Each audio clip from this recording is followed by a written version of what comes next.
নমস্কাৰ বন্ধুসকল, আজি আপোনালোকক মই স্বাগতম জনাইছোঁ মোৰ চেনেল গভমেণ্ট জব ইনফৰমেশ্যন চেনেললৈ।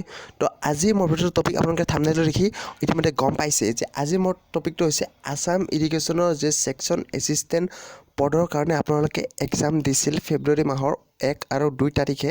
তাৰে এক্সাম কেতিয়া আহিব, তাৰ ৰিজাল্ট কেতিয়া আহিব? এতিয়া বহুতে কৈ আছে যে তাৰে ৰিজাল্টৰ তাতে এক্সাম কণ্ডাক্ট কৰা যিটো কোম্পানী আছিল সেইটো বোলে ব্লক লিষ্টেড কোম্পানী, কিন্তু এতিয়া গম পোৱা গৈছে যে সেইটো কোনো ধৰণৰ ব্লক লিষ্টেড কোম্পানী নহয় আৰু তাৰে অতি সোনকালে ৰিজাল্ট জাৰি কৰাৰ সম্ভাৱনা আছে।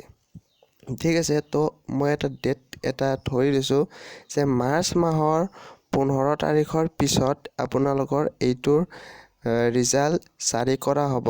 আৰু তাৰে উপৰি যি এই আছাম ইৰিগেশ্যন ডিপাৰ্টমেণ্টৰ যি বাকীকেইটা পদৰ কাৰণে যিটো এক্সাম কণ্ডাক্ট হ'বলগীয়া আছে সেই এক্সামবোৰ একেলগে কণ্ডাক্ট কৰা হ'ব মাৰ্চ মাহৰ 15 তাৰিখৰ পিছত।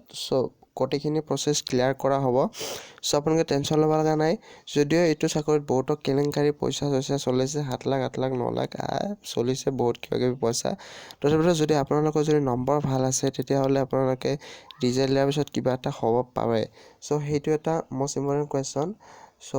আজি ভিডিঅ'টো মানে যদি ভাল পালে লাইক কৰক, শ্বেয়াৰ কৰক, কমেণ্ট কৰক আৰু ছাবস্ক্ৰাইব কৰক, লগতে কাষত থকা বেল আইকনটো দবাই দিয়ক। ধন্যবাদ।